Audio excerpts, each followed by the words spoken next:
Global economic conditions remain uncertain.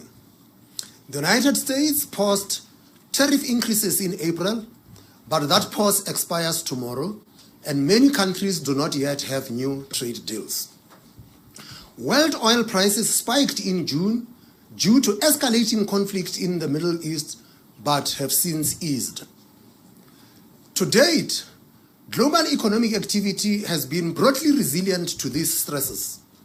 The world growth outlook is largely unchanged from our last meeting.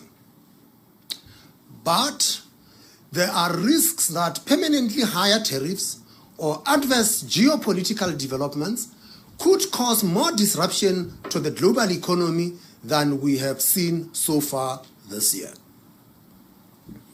For the major central banks, policy is generally in a wait-and-see phase. In the United States, there are signs of new inflationary pressures from tariffs. Monetary policy remains modestly restrictive. In Europe, by contrast, inflation is lower and policy is more neutral. All the major central banks kept their policy rates unchanged at their most recent meetings. Turning to South Africa, in May we warned that economic activity for the first quarter of 2025 was looking weak. Statistics South Africa has since reported that growth was just 0.1%, in line with our expectations.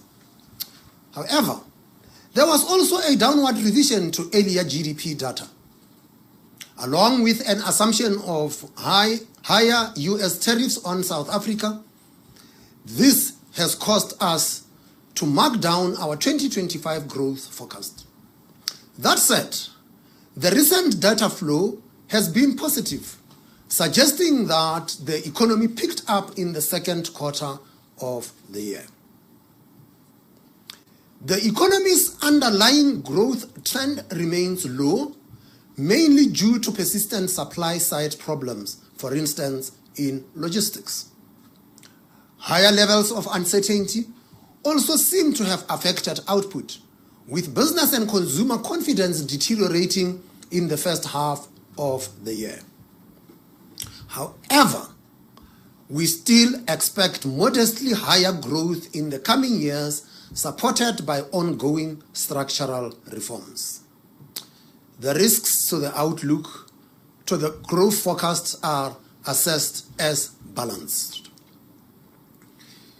Moving to inflation, the rand has strengthened and inflation expectations have moderated. The June CPI print showed headline inflation at 3% and core inflation at 3.9%, still at the bottom of our target range. That said, food price inflation has risen, mainly due to meat prices. Fuel prices are also falling more slowly now compared to the recent past. We therefore expect headline inflation to rise over the next few months, averaging 3.3% for the year, in line with our earlier forecasts. Prices then stabilize around the target objective over the rest of the forecast period. The risks to this outlook appear balanced. Against this backdrop, the MPC decided to reduce the policy rate by 25 basis points to 7% with effect from 1 August. The decision was unanimous. At our previous meeting, we considered a scenario with a 3% inflation objective. We did this based on analysis that our existing 3 to 6% inflation target is too high and too wide and should be reformed. With actual inflation close to 3%, we wanted to highlight the opportunity to achieve permanently lower inflation at minimal cost. For this meeting, we updated the 3% forecast. Like the projections based on the target midpoint, this showed a near-term rise in headline inflation.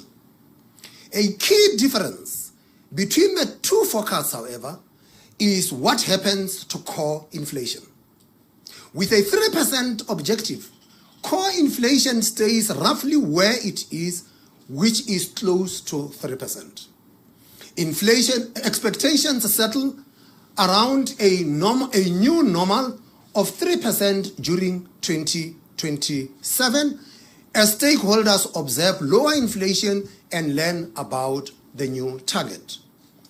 Inflation also benefits from a somewhat stronger rand. In the alternative forecast with the 4.5% objective, by contrast, there is no learning and the exchange rate is more depreciated, so inflation reverts to 4.5% instead.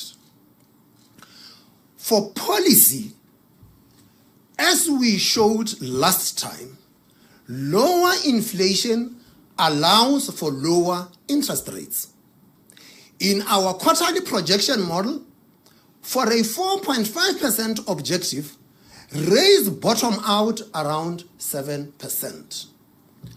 By contrast, the forecast for a 3% objective has roughly 5 more cuts over the medium term, taking interest rates slightly below 6%.